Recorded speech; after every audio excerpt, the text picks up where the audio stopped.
നിന്നിലലിയാൻ ഞാൻ ഭാഗം 36.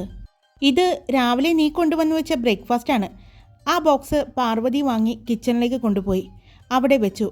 അവൾ പോയത് കണ്ടതും അഖിൽ ഇന്ദ്രൻ്റെ ചെവിയിൽ പറഞ്ഞു, അതെ, അവൾ തൊട്ടടുത്തുണ്ടെന്ന് പറഞ്ഞ് നീ നിൻ്റെ പരാക്രമമൊന്നും അതിനോട് കാണിക്കാൻ നിൽക്കണ്ട. അറിയാലോ, ആരും അറിയാതെയാ നീ അവൾ വിവാഹം കഴിച്ചത്. ആർക്കും നീ അവളുടെ ഭർത്താവാണെന്നോ അവൾ നിൻ്റെ ഭാര്യയാണെന്നോ അറിയില്ല. അതുകൊണ്ട് നിൻ്റെ ഓവർ പരാക്രമം ഒന്നും നീ ഇപ്പോൾ കാണിക്കാൻ നിൽക്കണ്ട. അവൻ്റെ ചെവിയുടെ അടുത്തായി വന്ന് പറഞ്ഞു. അവൻ പറയുന്നത് കേട്ട് ഇന്ദ്രൻ ചിരിച്ചതേയുള്ളൂ. ഈ ചിരി അത്ര ശരിയല്ലല്ലോ, അഖിൽ പറഞ്ഞു.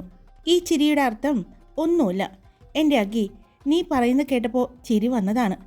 അപ്പോഴേക്കും അവരുടെ അടുത്തേക്ക് പാർവതി വന്നു. എൻ്റെ ജെൻസിക്ക് എങ്ങനെയുണ്ട്? നെറ്റിയിലെ മുറിവ് അവൾ ഇന്നലെ അഴിച്ചു കളഞ്ഞു. അവിടെ ഒരു പാട് പോലും ഇല്ലാത്തത് കൊണ്ട് വീണ്ടും എടുത്തു വയ്ക്കുന്നത് കണ്ടിരുന്നു. കൈയെല്ലാം അനക്കിക്കൊണ്ട് നടക്കുന്നുണ്ട്. അവരുടെ മുന്നിൽ വരുമ്പോൾ കുറച്ച് അഭിനയം കൂടുതലാണ്, പാർവതി പറഞ്ഞു. ഇനിയിപ്പോൾ ഇടയ്ക്കിടയ്ക്ക് എനിക്ക് വന്ന് കാണാലോ. പാറു, ഇവിടേക്ക് അവളോട് വരാൻ പറയണേ, അഖിൽ പറഞ്ഞു. പറ്റില്ല മോനെ, ഇത് എൻ്റെയും പാറുവിൻ്റെയും മാത്രം സ്വർഗമാണ്. ഇവിടെ ഞങ്ങൾ രണ്ടുപേരും മാത്രം പ്രണയിച്ചാൽ മതി. വേറെ ഒരാളും ഇങ്ങോട്ട് ഞങ്ങൾ സ്വീകരിക്കില്ല, ഇന്ദ്രൻ പറഞ്ഞു. ഓ ആയിക്കോട്ടെ, ഇതിൻ്റെ അപ്പുറത്ത് ഒരു അപ്പാർട്ട്മെൻറ്റ് ഒഴിഞ്ഞിടക്കുന്നുണ്ട്. ഞാനത് വാങ്ങിക്കൊള്ളാം, എനിക്കും എൻ്റെ പെണ്ണിനും വേണ്ടി, കേട്ടോ, അഖിൽ പറഞ്ഞുകൊണ്ട് എഴുന്നേറ്റു. ഏട്ടാ, പിണങ്ങി പോവാണോ? പാർവതി ചോദിച്ചു. അല്ലടാ, എനിക്ക് ഓഫീസിൽ പോകേണ്ട കാര്യമുണ്ട്. ഇന്ന് ഈ മഹാൻ ഓഫീസിലേക്ക് എഴുന്നള്ളൂ എന്ന് എനിക്ക് തോന്നുന്നില്ല. അഖിൽ പറയുന്നത് കേട്ട് പാർവതി ചിരിച്ചു. ഇല്ല, ഞാൻ വരുന്നുണ്ട്. ഇന്ന് ഇമ്പോർട്ടൻ്റ് ആയിട്ടുള്ള ഒരു മീറ്റിംഗ് ഉണ്ട്. നമുക്ക് രണ്ടുപേർക്കും കൂടി അത് ഒരുമിച്ച് അറ്റൻഡ് ചെയ്യണമായിരുന്നു. അത് മാത്രമല്ല, എനിക്കിന്ന് എന്തായാലും ഓഫീസിൽ വന്നേ പറ്റൂ. അത് പറയുമ്പോൾ ഇന്ദ്രൻ്റെ മുഖം മാറുന്നത് അഖിലും പാർവതിയും ശ്രദ്ധിച്ചു. എന്നാൽ ഒരു കാര്യം ചെയ്യാം, ഞാൻ അങ്ങോട്ട് പോകാം. കുറച്ച് കഴിയുമ്പോൾ നീ വന്നാൽ മതി, ഇന്ദ്രൻ്റെ മുഖം കണ്ട് അഖിൽ പറഞ്ഞുകൊണ്ട് പുറത്തേക്ക് പോയി. ഞാൻ ബ്രേക്ക്ഫാസ്റ്റ് എടുത്തു വരാം എന്ന് പറഞ്ഞ് പാർവതി അവൾ രാവിലെ കൊണ്ടുവന്ന് വെച്ച ഫുഡ് എടുത്ത് വീണ്ടും മൈക്രോവേവിൽ വെച്ച് ഒന്ന് ചൂടാക്കി ഇന്ദ്രൻ്റെ അടുത്തേക്ക് കൊണ്ടുപോയി കൊടുത്തു. ഇന്ദ്രൻ ഫോണിൽ ആരോട് സംസാരിച്ചു കൊണ്ടിരിക്കുകയായിരുന്നു. അവൻ പാർവതിയുടെ മുഖത്തേക്ക് നോക്കി. ആ നോട്ടത്തിൻ്റെ അർത്ഥം മനസ്സിലായതുപോലെ തന്നെ അവൾ അതിൽ നിന്നും കുറേശ്ശെ ഭക്ഷണമെടുത്ത് ഇന്ദ്രൻ്റെ വായിലേക്ക് വച്ചു കൊടുത്തു. ഇന്ദ്രൻ പാർവതിയെ അവൻ്റെ മടിയിലിരുത്തി. അപ്പോഴും ഇന്ദ്രൻ അവൻ്റെ ഫോണിൽ സംസാരിച്ചു കൊണ്ട് തന്നെ ഇരിക്കുകയായിരുന്നു. ഭക്ഷണം മുഴുവനും കൊടുത്തതിന് ശേഷം പാർവതി അവനൊരു കോഫിയും ഉണ്ടാക്കി കൊടുത്തു. ഇന്ദ്രേട്ടൻ ഉച്ചയ്ക്ക് ഭക്ഷണം കഴിക്കാൻ വരുമോ? പാർവതി ചോദിച്ചു. ഇല്ലടാ, ഇന്ന് ഞാൻ ലേറ്റാകും. പിന്നെ ഇന്ന് മുതൽ എനിക്കുള്ള ഭക്ഷണം അവിടെ നിന്നും ഉണ്ടാക്കി കൊണ്ടുവരേണ്ട. അത് ഇവിടെ ഉണ്ടാക്കിയാൽ മതി, നമുക്ക് രണ്ടുപേർക്കും ഉള്ളത്. എല്ലാ സാധനങ്ങളും കുറച്ച് കഴിയുമ്പോൾ ഡ്രൈവർ കൊണ്ടുവന്ന് ഇവിടെ വെച്ചോളും. ഞാൻ അതിനുള്ള കാര്യങ്ങളെല്ലാം ചെയ്തിട്ടുണ്ട്. ഇന്ദ്രൻ അവൻ്റെ കയ്യിലുണ്ടായിരുന്ന കോഫി കപ്പ് അവിടെയുള്ള ടീപ്പോയിലേക്ക് വെച്ചു. പാർവതിയെ വീണ്ടും ഇന്ദ്രൻ്റെ മടിയിലേക്ക് ഇരുത്തിക്കൊണ്ട് അവളുടെ മുഖത്തേക്ക് നോക്കി. ഇന്നു മുതൽ എൻ്റെ ഒപ്പം ഉണ്ടാകണം. എല്ലാവരും അവിടെ ഉറങ്ങിക്കഴിഞ്ഞ് എഴുന്നേറ്റ് ഇങ്ങോട്ട് വന്നാൽ മതി. പക്ഷേ നീ വന്നിട്ടേ ഞാൻ ഇനി മുതൽ ഉറങ്ങും. അതുപോലെ തന്നെ നിനക്കുള്ള എല്ലാ വസ്ത്രങ്ങളും നമ്മുടെ ബെഡ്റൂമിലെ ഷെൽഫിൽ ഞാൻ അറേഞ്ച് ചെയ്തു വെച്ചിട്ടുണ്ട്. രാവിലെ ഇവിടെ നിന്ന് തന്നെ കുളിച്ച് എനിക്കുള്ള കോഫിയും തന്നിട്ട് അങ്ങോട്ട് പോയാൽ മതി, കേട്ടോ എന്ന് പറഞ്ഞ് അവൻ അവളുടെ ചെവിയിൽ ഒന്ന് പതിയെ കടിച്ചു. അവളുടെ കൈകൾ അവൻ്റെ ഷർട്ടിൽ മുറുകി. അവളുടെ മുഖം കണ്ടതും അവളുടെ പുറം കഴുത്തിൽ കൈ പിടിച്ചുകൊണ്ട് അവളുടെ മുഖം അവൻ്റെ മുഖത്തോട് അടുപ്പിച്ചു. പതിയെ അവൻ്റെ ചുണ്ടുകളിൽ അവൻ ചുംബിച്ചു. ഇന്ദ്രൻ്റെ ഫോൺ റിങ് ചെയ്യുന്നത് കേട്ടതും ഇന്ദ്രൻ അത് ശ്രദ്ധിക്കാതെ പാർവതിയുടെ ചുണ്ടിൽ തന്നെ അവൻ്റെ ചുണ്ടുകൾ ചേർത്ത് നുണഞ്ഞുകൊണ്ടിരുന്നു. പാർവതി അവളുടെ കൈകൾ കൊണ്ട് അവൻ്റെ നെഞ്ചിലിടിച്ചു. അവൾ കണ്ണുകൾ വിടർത്തി അവനോട് എന്തോ പറയാൻ ശ്രമിക്കുന്നുണ്ട്. അവളുടെ വെപ്രാളം കണ്ട് ഇന്ദ്രൻ അവളുടെ ചുണ്ടുകളെ മോചിപ്പിച്ചു. ചുണ്ട് ചുവന്ന് തുടുത്തിരുന്നു. ചെറിയ രീതിയിൽ അവളുടെ ചുണ്ടിൽ നിന്നും ചോര പൊടിഞ്ഞു. പാർവതി ഇന്ദ്രനെ കൂർപ്പിച്ചു നോക്കി. ഇന്ദ്രൻ അവളുടെ ചുണ്ടുകളിൽ പതിഞ്ഞിരുന്ന രക്തത്തുള്ളികളെ അവൻ്റെ ചൂണ്ടുവിരലിനാൽ തുടച്ചെടുത്തുകൊണ്ട് അത് അവൻ്റെ വായിലേക്ക് വെച്ചു. അത് കണ്ട് പാർവതിയുടെ കണ്ണുകൾ അത്ഭുതത്താൽ വിടർന്നു. ഇന്ദ്രൻ അവളെ കണ്ണ് ചിമ്മി കാണിച്ചുകൊണ്ട് ഫോൺ അറ്റൻഡ് ചെയ്തു. അവിടെ നിന്ന് പറയുന്നത് മാത്രം കേട്ടുകൊണ്ട് ഫോൺ കട്ട് ചെയ്തു.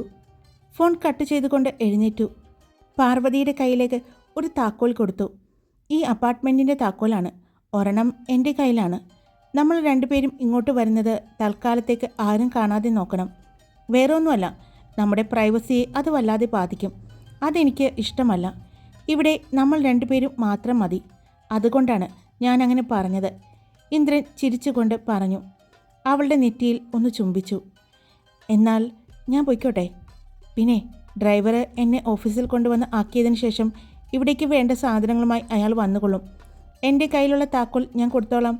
അപ്പോൾ ഇത് പൂട്ടിക്കഴിയുമ്പോൾ എൻ്റെ കയ്യിൽ തന്നെ അയാൾ തന്നുകൊള്ളും. എന്നാ പോകാം എന്ന് പറഞ്ഞുകൊണ്ട് ഇന്ദ്രൻ പാർവതിയും ചേർത്ത് പിടിച്ചുകൊണ്ട് നടന്നു. പാർവതി അവളുടെ അപ്പാർട്ട്മെൻറ്റിലേക്ക് കയറി വാതിലടച്ചതിന് ശേഷമാണ് ഇന്ദ്രൻ അവിടെ നിന്ന് പോയത്. പാർവതി നേരെ ജെൻസിയുടെ അടുത്തേക്കാണ് ചെന്നത്. ആരെങ്കിലും എന്നെ അന്വേഷിച്ചോ? പാർവതി ജെൻസിയോട് ചോദിച്ചു. അവർ ഇല്ലട, ഇവിടെ പുറത്തേക്ക് പോയിരിക്കുകയാണ്. നീ എവിടെയാണെന്ന് ചോദിച്ചപ്പോൾ ഞാൻ ബാത്റൂമിലാണെന്നാണ് പറഞ്ഞത്. എന്താണാവോ, ആ പൊട്ടിയത് വിശ്വസിച്ചു എന്ന് തോന്നുന്നു. ഇതുവരെ എത്തിയിട്ടില്ല. എന്തായി, പിണക്കം മാറിയോ? അവൾ ചോദിച്ചു. അതിന് പിണക്കമുണ്ടായിരുന്നില്ല. പിന്നെ നീയല്ലേ വന്ന് പറഞ്ഞത് ഇന്ദ്രേട്ടൻ ദേഷ്യത്തിലായിരുന്നോ എന്നൊക്കെ? അത് എന്നെ ചുമ്മാ പറ്റിക്കാനായിട്ട് ആൾ നിന്നതാണ്. പാർവതി അവളുടെ കയ്യിലുണ്ടായിരുന്ന താക്കോൽ ജെൻസിക്ക് കാണിച്ചു കൊടുത്തു. ഇതെന്താ? അതോ, നമ്മുടെ അടുത്ത അപ്പാർട്ട്മെൻറ്റിൻ്റെ താക്കോലാണ്. ഇതെന്താ നിൻ്റെ കയ്യിൽ? അത് ആ അപ്പാർട്ട്മെൻറ്റ് ഇന്ദ്രേട്ടൻ വാങ്ങി. അതെന്തിനാ? അത് ഇന്ന് മുതൽ അവിടെയായിരിക്കും ഇന്ദ്രേട്ടൻ. ആഹാ, അപ്പോൾ നിന്നെ കാണാതിരിക്കാൻ പറ്റുന്നില്ലല്ലേ? ജെൻസി കളിയാക്കിക്കൊണ്ട് ചോദിച്ചു. ശരിക്കും നീ ഭാഗ്യവതിയാണ് എൻ്റെ പാറു. ജെൻസി പാറുവിൻ്റെ മുഖത്ത് പിടിച്ചുകൊണ്ട് പറഞ്ഞു. നിന്നെ പിരിഞ്ഞിരിക്കാൻ വയ്യാത്തത് കൊണ്ടല്ലേ ഇത്രയും കാശ് കൊടുത്ത് ആ അപ്പാർട്ട്മെൻറ്റിനൊക്കെ വാങ്ങിയത്? പിന്നെ പുള്ളിക്ക് അതൊക്കെ നിസ്സാര കാര്യമാണ്. എന്നാലും നിനക്ക് വേണ്ടി ഒരുപാട് കാര്യങ്ങൾ അദ്ദേഹം ചെയ്യുന്നുണ്ട് നിന്നെ സന്തോഷിപ്പിക്കാനായിട്ട്. അറിയാടാ, അതുകൊണ്ട് തന്നെ എനിക്ക് പേടിയുണ്ട്. ഈ സന്തോഷം വേണ്ട വേണ്ട പാറു, നീ പറയാൻ പോകുന്നത് എന്താണെന്ന് എനിക്കറിയാം. ഒന്നും ഉണ്ടാകില്ല. നീ ധൈര്യമായിട്ടിരിക്കുക. ഒന്നുമില്ലെങ്കിലും ഇന്ദ്രജിത്ത് ലോകനാഥ് ഗുപ്തയുടെ വൈഫാണ്. അക്കാര്യം മറന്നു പോകരുത്. ഇത് തന്നെയാണ് ഇന്ദ്രേട്ടനും പറയുന്നത്. അപ്പോൾ ഇന്നു മുതൽ എങ്ങനെയാ അവിടെയല്ലേ കിടപ്പ്? ജെൻസി ചോദിച്ചു. പാർവതി കണ്ണുകൾ വിടർത്തി അവളെ നോക്കി. എന്താണ്? എനിക്ക് എങ്ങനെ മനസ്സിലായെന്നാണോ? അതിനായിരിക്കും നിന്റെ ഭർത്താവ് അത് വാങ്ങിയതെന്ന് അങ്ങേരെ അറിയാവുന്ന എല്ലാവർക്കും മനസ്സിലാകും. എന്നാലും എനിക്കുണ്ട് ഒരു കുരങ്ങൻ. ഇതുവരെ ഒന്ന് കാണാൻ പോലും ശ്രമിച്ചിട്ടില്ല. ജെൻസി പറഞ്ഞു. ആര് പറഞ്ഞു? ഇപ്പോൾ അവിടെ വന്നിട്ടുണ്ടായിരുന്നു. എന്നോട് ചോദിച്ചു. ഞാൻ പറഞ്ഞു ഇവിടെയുണ്ടെന്ന്. എടാ, ഞാൻ എഴുന്നേറ്റ് നടന്നാലോ എന്ന് ആലോചിക്കുക. എനിക്ക് കൈയൊക്കെ ഇങ്ങനെ കെട്ടിവെച്ചിട്ട് റെസ്റ്റ് എടുക്കാൻ വല്ലാത്ത ബോറടി. സാരമില്ലടാ, 2 ദിവസം കൂടി കഴിഞ്ഞാൽ നമുക്കിതൊക്കെ അഴിച്ചു മാറ്റാം കേട്ടോ, പാർവതി പറഞ്ഞു. അതൊക്കെ പോട്ടെ, എങ്ങനെയാ ഇവിടെയുള്ളവരുടെ കണ്ണ് വെട്ടിച്ച് നീ അങ്ങോട്ട് പോകുക? ജെൻസി ചോദിച്ചു. എനിക്കറിയില്ല. ഞാനില്ലാതെ ഉറങ്ങില്ല എന്നാ പറയുന്നത്. എന്ത് ചെയ്യാനാ? എന്തായാലും നമുക്കൊരു വഴി കണ്ടുപിടിക്കാം. പിന്നെ ഇവള് കിടന്നുറങ്ങിക്കഴിഞ്ഞാൽ ആന കുത്തിയാലും അറിയില്ല. അതൊരു ഉപകാരമാണ്, ജെൻസി പറഞ്ഞു. അതെ, നമ്മുടെ വർക്കിൻ്റെ കാര്യങ്ങൾ ഇനിയും വൈകിക്കണ്ട. കുറേ ദിവസം ഇങ്ങനെയൊക്കെ അങ്ങ് പോയി. ഇനി എന്തായാലും ഒക്കെ എത്രയും പെട്ടെന്ന് ചെയ്യണം. 1 മാസം കഴിയാറായി നമ്മളിവിടെ വന്നിട്ട്. എത്ര പെട്ടെന്നാണല്ലേ ആ 1 മാസം പോയത്. 1 മാസം കൊണ്ട് പാർവതിയുടെ ജീവിതത്തിൽ എന്തൊക്കെ മാറ്റങ്ങളാണ് ഉണ്ടായതല്ലേ? അവൾ ജെൻസിയോട് ചോദിച്ചു. നിന്റെ മാത്രമോ? അപ്പോൾ എൻ്റെ ജീവിതത്തിലോ? അവർ രണ്ടുപേരും ചിരിച്ചു. അതെ, ഞാനെന്തെങ്കിലും ഫുഡ് ഉണ്ടാക്കിയിട്ട് വരാം. നീ വരുന്നോ? ചുമ്മാ വർത്തമാനം പറഞ്ഞ് അവിടെ ഇരിക്കാം. വരാം. എനിക്ക് ഇവിടെ ഇരിക്കാൻ ഒറ്റയ്ക്ക് പറ്റില്ല. ബോറടിക്കുന്നു. ഫോൺ എത്രയാണെന്ന് വെച്ചാൽ നോക്കിയിരിക്കുന്നേ എന്ന് പറഞ്ഞുകൊണ്ട് അവളും പാറുവിൻ്റെ ഒപ്പം പോയി. അവിടെ ഇരുന്ന് പാറു ഫുഡ് ഉണ്ടാക്കിക്കൊണ്ടിരിക്കുമ്പോഴാണ് അങ്ങോട്ട് കാശിനാഥനും രാജേഷും കയറി വരുന്നത്. അകത്തേക്ക് കയറിയപ്പോൾ തന്നെ നല്ല മണമുണ്ടല്ലോ. എന്താണ് ഇന്നത്തെ സ്പെഷ്യല്? രാജേഷ് പാത്രങ്ങളെല്ലാം പൊക്കി നോക്കി. കൊള്ളാലോ, അടിപൊളി, സൂപ്പറാണ്, ഒന്നും പറയാനില്ല, രാജേഷ് പറഞ്ഞു. നിന്നെ വിവാഹം കഴിക്കാൻ പോകുന്ന ആൾക്ക് തീറ്റഭാഗ്യം എന്തായാലും ഉണ്ടാകും. തീറ്റഭാഗ്യം അല്ലാട്ടോ, ഞങ്ങളുടെ പാറു എല്ലാം കൊണ്ടും അയാൾക്ക് ഒരു ഭാഗ്യം തന്നെയായിരിക്കും, രാജേഷ് പാറുവിനെ ചേർത്ത് പിടിച്ചുകൊണ്ട് പറഞ്ഞു. അത് നോക്കി നിന്ന കാശിയുടെ ചുണ്ടിൽ ഒരു പുഞ്ചിരി ഉണ്ടായിരുന്നു. അത് ജെൻസി കാണുകയും ചെയ്തു. ഇങ്ങനെ പുഞ്ചിരിച്ചു കൊണ്ടിരിക്കത്തേയുള്ളൂ, അത് വേറെ ഒരാൾ സീല് വെച്ച മുതലാണ് എന്ന് താൻ അറിയുന്നില്ലല്ലോ, ജെൻസി മനസ്സിൽ പറഞ്ഞുകൊണ്ട് ചിരിച്ചു. അവർ ഭക്ഷണം കഴിക്കാൻ ഇരിക്കുന്നതിന് മുമ്പ് തന്നെ നീതുവും അരുണും രമേശും എത്തി. എല്ലാവരും ഒരുമിച്ച് ഭക്ഷണം കഴിച്ചു. അവർ പുതിയ അവരുടെ വർക്കിൻ്റെ കാര്യങ്ങളും അതിൻ്റെ ഡിസൈനറിനെ കുറിച്ചും എല്ലാം ചർച്ച ചെയ്തുകൊണ്ടിരുന്നു. നാളെ അടുത്ത ഷോയ്ക്ക് മുമ്പുള്ള ഡിസ്കഷനും കാര്യങ്ങളുമായിട്ട് ഹോട്ടൽ താജിൽ വെച്ച് ഒരു വർക്ക്ഷോപ്പ് മാമിൻ്റെ നേതൃത്വത്തിൽ നടക്കുന്നുണ്ട്. അതിൻ്റെ എല്ലാ കാര്യങ്ങളും ഇന്നലെ തന്നെ എല്ലാവർക്കും മെയിലായി എത്തിയിരുന്നു. നാളെ പോകാൻ വേണ്ടി 6 പേരും അവരുടെ വസ്ത്രങ്ങളും മറ്റും പ്ലാൻ ചെയ്തു. ഒരുപാട് മോഡൽസും ഡിസൈനർമാരും പങ്കെടുക്കുന്നത് കൊണ്ട് തന്നെ എല്ലാവരും നല്ല അടിപൊളിയായി തന്നെ പോകാൻ തീരുമാനിച്ചു. ഇത്രയും വലിയ വർക്ക്ഷോപ്പ് അവർ 6 പേരും ആദ്യമായിട്ടാണ് അറ്റൻഡ് ചെയ്യുന്നത്. അതിൻ്റെ ചെറിയ ടെൻഷനും അവർക്ക് 6 പേർക്കും ഉണ്ടായിരുന്നു. അത് മാറ്റാനായി വൈകിട്ട് എല്ലാവരും കൂടി കറങ്ങാൻ പുറത്തേക്ക് പോകാമെന്ന് കാശിനാഥൻ പറഞ്ഞു. അവർ പ്രണവിനെയും വിളിച്ചു. പ്രണവും നാളത്തെ വർക്ക്ഷോപ്പ് അറ്റൻഡ് ചെയ്യുന്നുണ്ട്. അങ്ങനെ അവരെല്ലാവരും കൂടി വൈകിട്ട് പുറത്തേക്ക് ഇറങ്ങി. പാർവതി ഒരു സിമ്പിളായിട്ടുള്ള ചുരിദാറാണ് ധരിച്ചത്. ജെൻസി കൈ കെട്ടി വച്ചിരിക്കുന്നത് കൊണ്ട് തന്നെ ദേഷ്യം ഉണ്ടായിരുന്നുവെങ്കിലും ആ യാത്ര അവളും ആസ്വദിച്ചു. എല്ലാവരും നേരെ മാളിലേക്കാണ് കയറിയത്. നാളത്തെ ഷോയ്ക്ക് വേണ്ടി കുറച്ച് സാധനങ്ങൾ വാങ്ങാനുണ്ടെന്ന് പറഞ്ഞ് ആണുങ്ങളെല്ലാം കൂടി ഒരു ഷോപ്പിലേക്കാണ് കയറിയത്.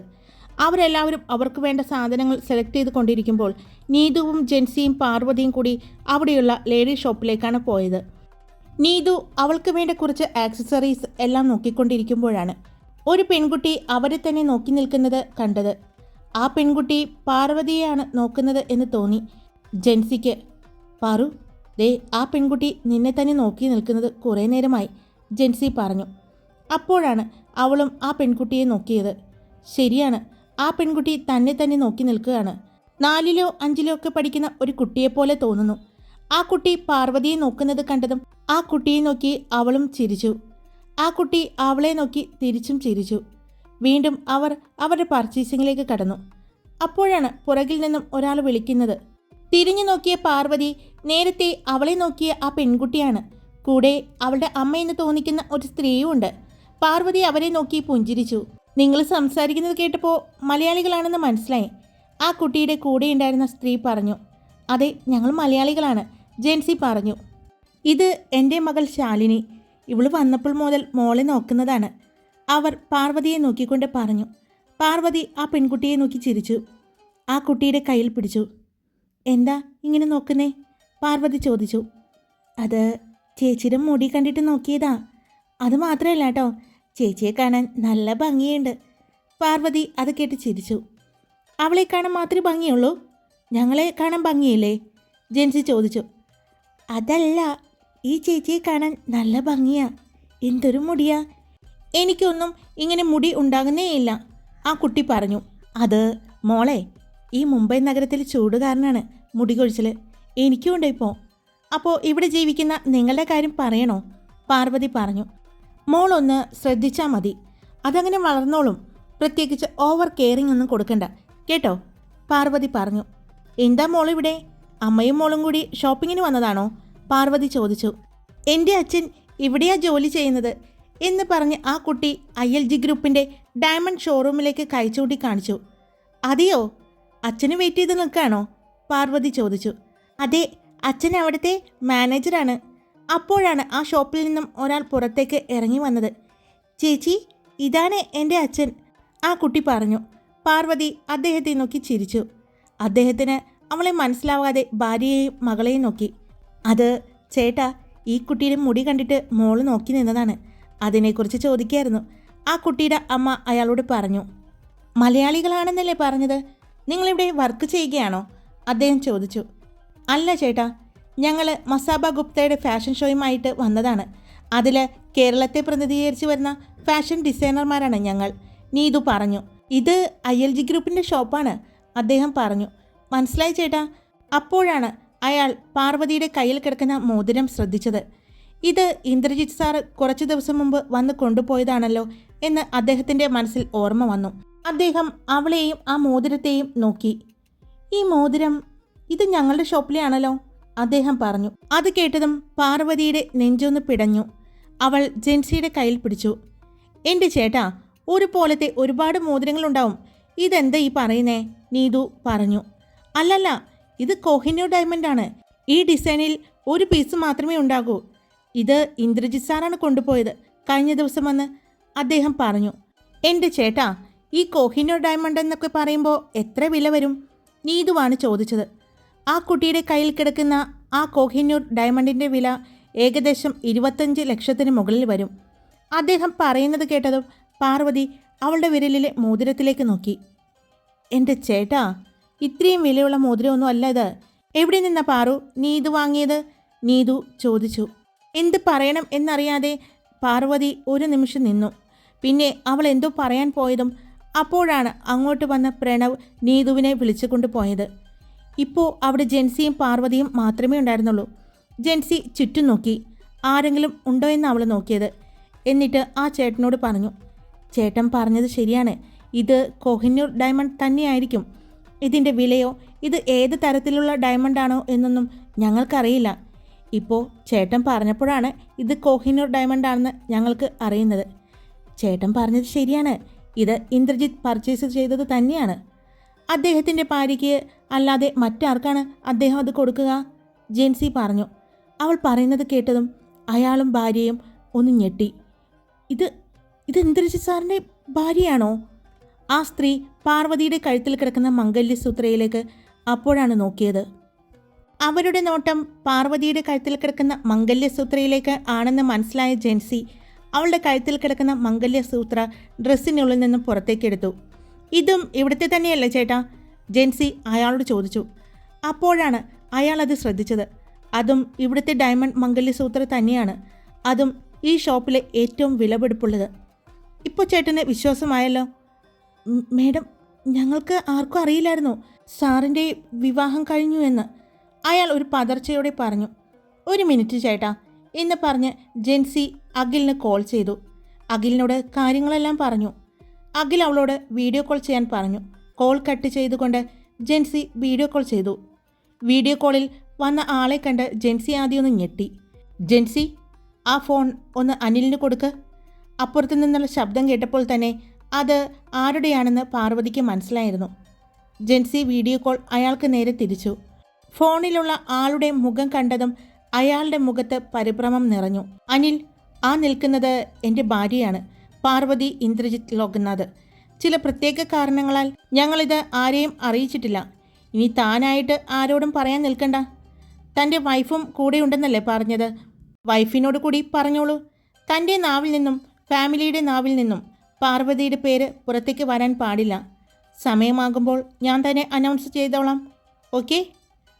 ഓക്കെ സർ, അയാൾ പറഞ്ഞു. ഫോൺ പാർവതിക്ക് കൊടുക്ക്. അത് കേട്ട് പാർവതി ഫോൺ വാങ്ങി. എന്തു പറ്റി? പേടിച്ചു പോയോ? ഇന്ദ്രൻ ചോദിച്ചു. ഇല്ല ഇന്ദ്രേട്ടാ, പേടിച്ചില്ല. കഴിഞ്ഞില്ലേ പർച്ചേസിങ്? അവൻ ചോദിച്ചു. ഇല്ല, കുറച്ചുകൂടിയുണ്ട്. പിന്നെയും കുറച്ചു നേരം കൂടി ഇന്ദ്രജിത്ത് പാർവതിയോട് സംസാരിച്ചതിന് ശേഷമാണ് ഫോൺ വെച്ചത്.